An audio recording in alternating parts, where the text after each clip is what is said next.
Calvin, if I sort of do the intro, do you want to like sort of give us a little brief outline of the plot? Ugh.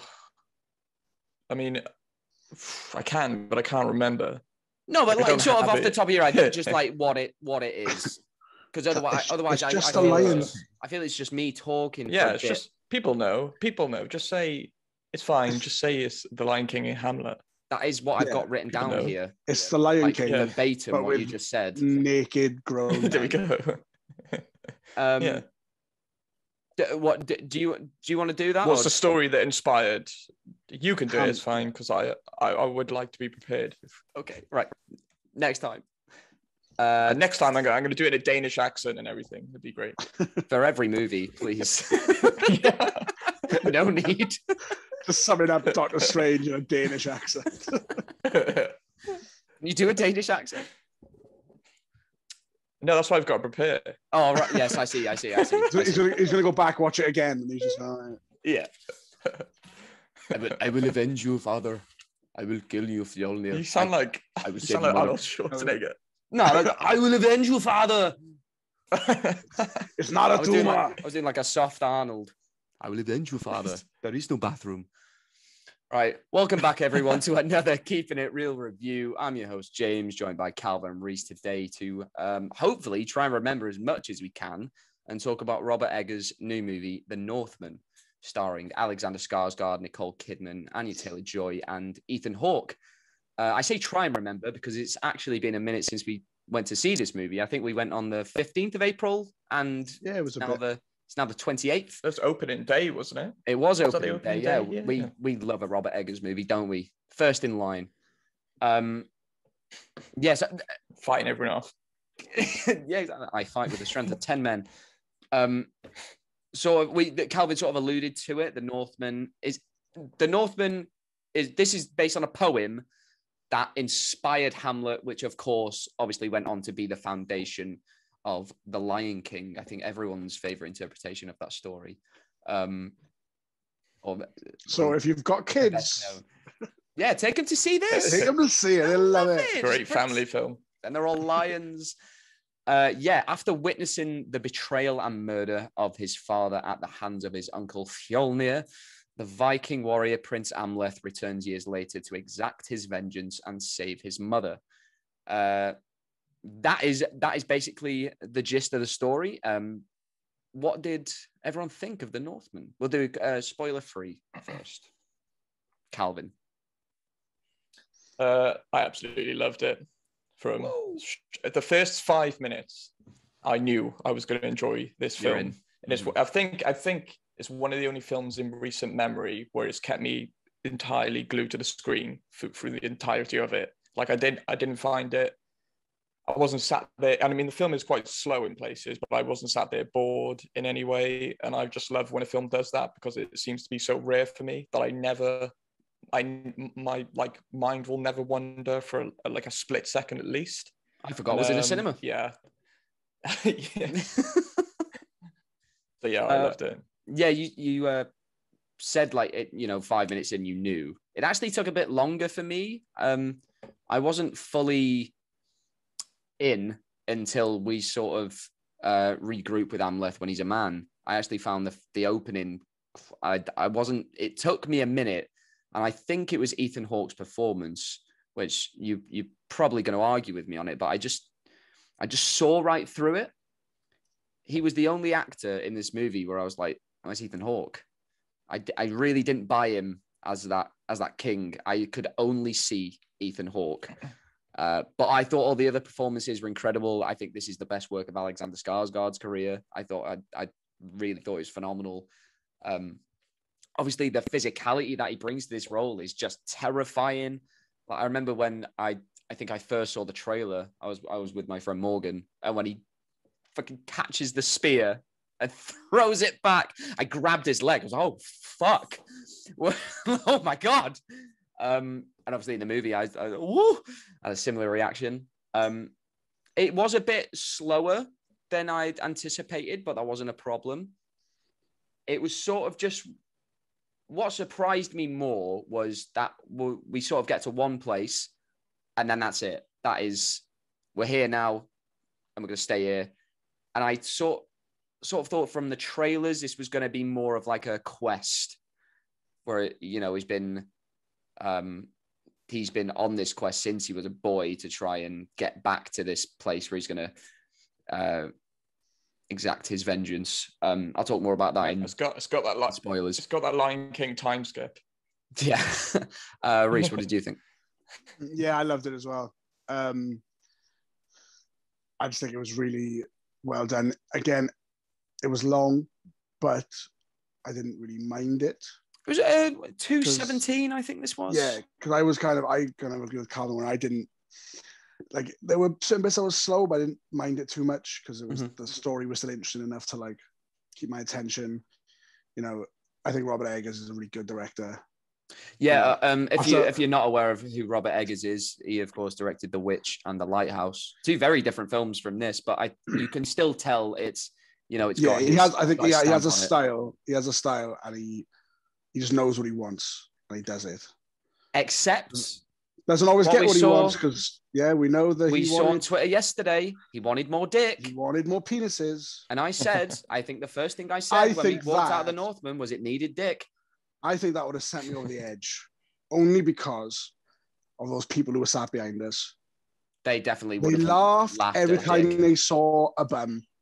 If a dick came out, they'd have been rolling on the floor laughing, and it would have ruined the film for me.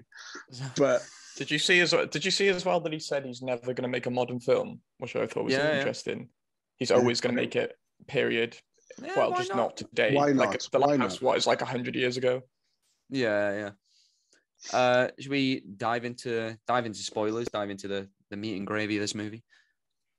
So what I was alluding to is we get that great sequence where Amleth and his, what group was he in? Like this group of Vikings. A clan. No, so he was part of like a war band, but he was one of what they're called berserkers. And what they used to do, they were men who thought they were. So the whole ceremony they think they have like Fenrir, the wolf god, like Fenris wolf in them, and then basically what they do, they get really high on drugs and then go into battle. That's why they're all being sick at the end. It doesn't really tell you, but he's a berserker. That's why he's literally ripping people's throats out with his mouth. And I thought that whole sequence was fucking phenomenal and really well shot. Brilliant. And obviously the whole, the blocking of it and the staging was fantastic, and the camera work and seeing Amleth climb up over the wall. And it's like tearing everyone and more throat. We need more throat singing in films. Dune and this have both had amazing throat singing scenes. I think there's a lot of films as well that kind of have like the really brutal and like grotesque violence. And it doesn't feel like right, that doesn't feel earned, but I feel like in this it was so well done. Like I feel there's a lot of films, if you saw a man rip a man's throat with his teeth, you'd be like, that's a bit much. A bit tonally and story wise. Because the tone in it, you watch it and you were like, that's the fucking coolest thing I've ever seen. And I agree with you from earlier on. When he catches that spear and he throws it back, it's the sexiest thing I've ever seen. What a fucking moment. When we're introduced, like you said, I think it's Alexander Skarsgård's best work as well. But when we're introduced to Amleth and then on the boat rowing, and then after this sort of raid, I love that. You said about his physicality, but I think what he also brings to the role, which I love, is he acts with his eyes. Like you can see all of the pain, anger that he's carried in with his him. eyes, which sort of juxtaposes his actual like the physicality he has. Yeah, he's this huge beast of a man. You can see the little boy still inside him. Yeah, and it's encapsulated when they burn the barn, like when they burn all the people in the barn, and they like the camera pans round and just focuses on like his reaction to it, because you can see he wants to do something, but what he's become over the years, he's like fighting against. Well, yeah, he's like the sort of his himself, because he's now a monster, but he's still the little boy inside. And I love that. I love like a morally grey character who like You don't often see heroes of stories who are like that. And I think it's very, from what I know about that time, it's very on point. And there wasn't really like good people and bad people. It was just like, we're just people who want land, so we'll do what we want for it. And it's like... Yeah, what I also, going into that, what I also love about the film is I think it did an amazing job at sort of blending like historical accuracy and realism with sort of like myth and magic, because obviously it is adapted from an epic poem that the stories they used to tell each other. I just thought it did a great job at sort of, you know, like we talked about like how realistic the violence is and the way people live and even the clothes they're wearing and their traditions. And then you just have like bizarre sequences where he reaches into his father's chest and he's going through like Yggdrasil, the tree of life, and seeing his entire like family line. And I didn't really expect for there to be that much sort of fantasy elements in this film. Yeah, I thought the mysticism of it all was so beautiful, and it wasn't too much. It was sort of in the background, but you're always aware of it, and it was sort of like the destiny of it all. And he could only unsheath this sword. Was it in the moonlight? Was it? Yeah, that was great. I love that. That was brilliant. And he could only take out Fjolnir like in that very specific place, because that is the destiny of this story and the fate, and that's how it's got to end. I thought that was phenomenal. I really love stories about like fate and destiny that like if like it's his father who makes him swear his destiny, and then obviously Willem Dafoe's character's like, your fate is set, and then as soon as that you're like, oh no, like so he's not gonna. And I also loved that unlike the Lion King, Fjolnir isn't reigning over his kingdom. He's lost it, and he's just a farmer. He's a farmer. And it actually turns out he's a Viking, so he's not a decent guy. But the other thing, he is like, he's not a good man, but he's not a bad man either. Like he's just he did what he had to do, and he's probably the better out of him and his brother. Well, I think we'll get to the twist in a minute. The only outright evil character in this whole film is probably the mother, because like I get that she was she felt like the Ethan Hawke's character wasn't in love with her or anything, but like what she did was it was twisted. But she is I think the real villain of the piece, because she essentially orchestrated what happened. Yeah, it seemed like a mixture between Hamlet's mother and Lady Macbeth. So like they were going for that. And Nicole Kidman was so good. Yeah, I think she was a standout performance. Her monologue is so good. Yeah. What I was talking about before, where it gets to this place, and it sort of just stays there. I really wanted this to be sort of a quest, and he's been waiting his whole life to avenge his father, and he's been going off to other parts of the world and sort of becoming this animal he needs to become to take on his uncle.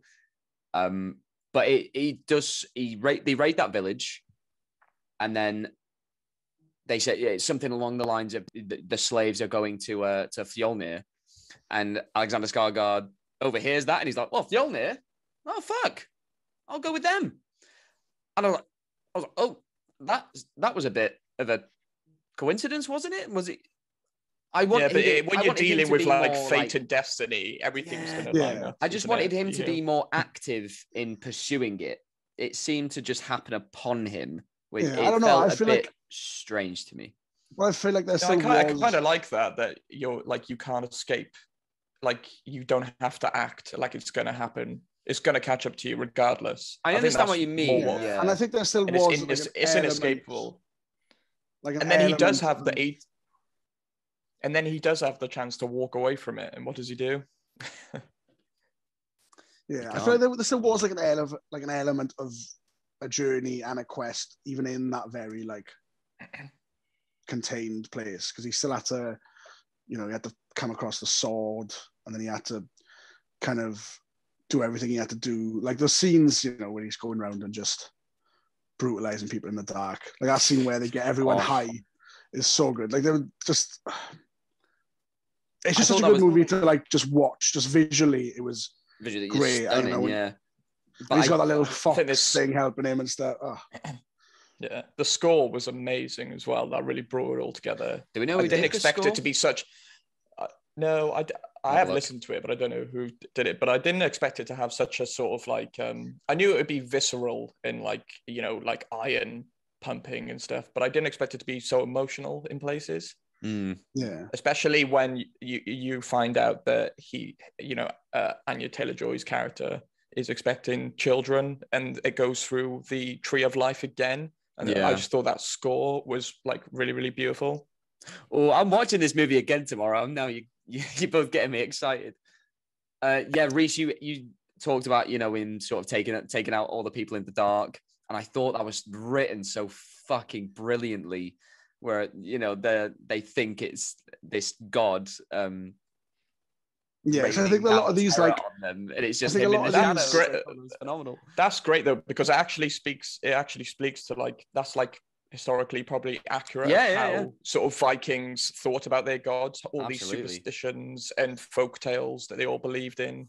So they would plausibly believe that one of the gods was smiting them. That's why I think it's easy with like kind of like a film like this, like a period film, and to have this like epic feel, to do lots of like big, really dramatic fight scenes and all the kind of big stuff, but actually having it as like almost like a covert, undercover killing people. It was clever.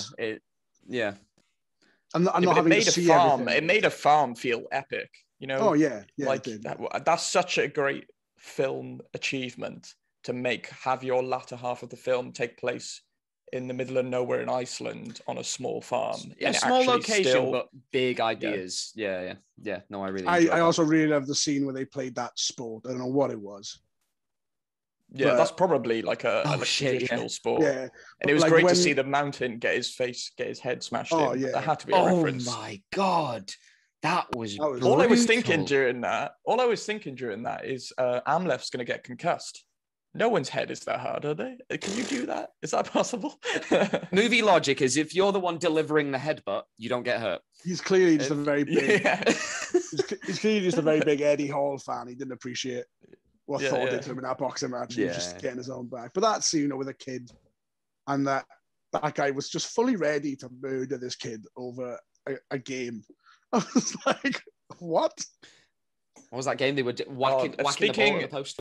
What? Yeah, baseball type thing. Fjolnir's, I loved like Fjolnir's firstborn son as well. I just loved to hate him.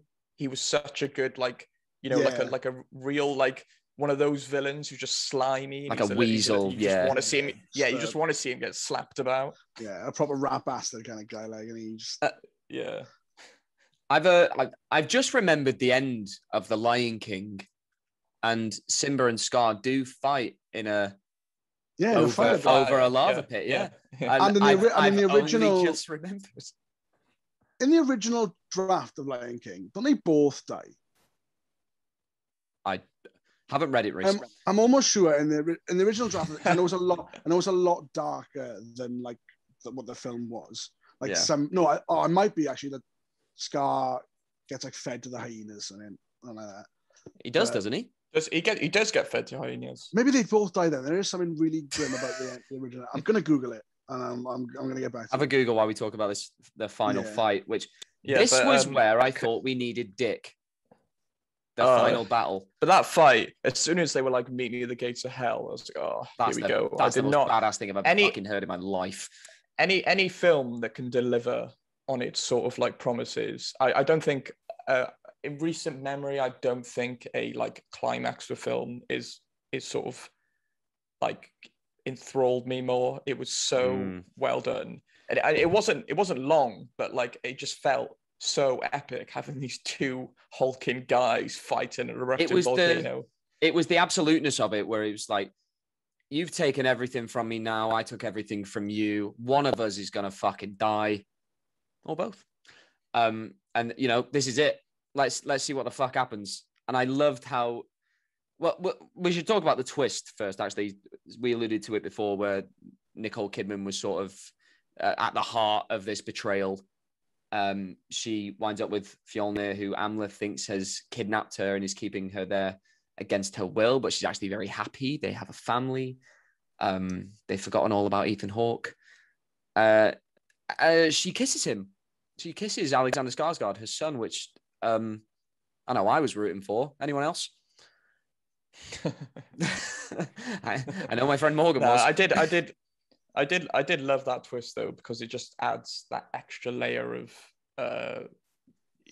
complexity in terms of like having everyone be more morally grey. Like I actually felt for Fjolnir when I thought he was just going to be a standard cutaway villain, classic revenge. I thought he was going to be like Scar. He's just like a Disney villain almost. And it's like he's got no sort of. But I think it's also attributed to like, what is it, class bang? Like he's such a good actor. Like he has such a presence when he's just sort of looming there. Yeah, he was good. I loved in that scene where Nicole Kidman is revealing all that. Amleth's reaction to it is, it's like, then what am I doing? Like, what has all this been for? Yeah, it makes sense. There was this confusion, and he's, what have I, what have I become because of that? Yeah, I've got this far. Yeah, I might as well fucking do it now. Like, we've not talked about Anya Taylor-Joy, but of course she's great in everything, and I enjoyed their relationship, and it was emotional at the end when he could have gone off and had kids with her and led this life, but that wasn't his fate. That wasn't it. He had to go back and finish this journey because it was set in stone. And I'm sure eventually, if he had gone off with her, eventually it would have come around again, because that is this story. Anything else to add? I suppose at the end of the Northman? I suppose it's kind of like a bittersweet ending, really, isn't it? Because he could have went away with his family, and they would have caught up with him, and then he probably would have got his family in danger. Yeah. So at least with this, he's saved his family. So he's actually, through this quest, like he does say in it, doesn't he? Through all of this, I never thought I'd find you, which I think is like a nice sort of legacy for his character. Yeah. No, yeah, that is quite beautiful. And also, he's the strongest swimmer I've ever seen. Fucking hell. Got there in no time. It's like Olympic level. When he's catching up with a boat and he's doing like the butterfly. I'm like, fucking Aquaman. The thing is, though, if he didn't die on that volcano, he'd have died of hypothermia at some point. That water must have been freezing. No, not after that nice little dip in the lava. Sits there for a while, just waits. Let me warm up first. Fucking hell, I'm freezing. Do we want to rate this or anything more to add? No, let's rate it. Let's rate it. Rhys, you can go first. Oh, I'm like Calvin rated first. I want to see what Calvin rates it. I think it'll affect. Okay. All right, I think he does. I think he's liked it more than me. Oh, we're doing this. I'm going to give it 5 stars. Woo! Cool. Another. I'm also. It hit all the right notes for me. Rhys, you also going to 5? 5 stars, yeah. Oh, I'm sorry I can't complete the trifecta. I'm going to give it a 4.5, as close as I can get, just because I did want a bit more of a. I mean, you have sort of changed my mind on it. Go on. I'm sticking with a 4. No, I'm sticking with a 4.5 because I didn't like Ethan Hawke. I didn't like his performance. Almost. It's a shame because I think Ethan Hawke's great in everything he does. Just didn't work for me here. So yeah, a 4.5, a 5, and a 5. Well done, Robert Eggers. Fantastic score. That is it for our review of The Northman. If you're listening on YouTube, then let us know down below in the comments what you thought of the film. Also, like and subscribe. If you're listening on another streaming platform, then rate, like, follow, all that good stuff. It really helps us out. And until next time, keep it real.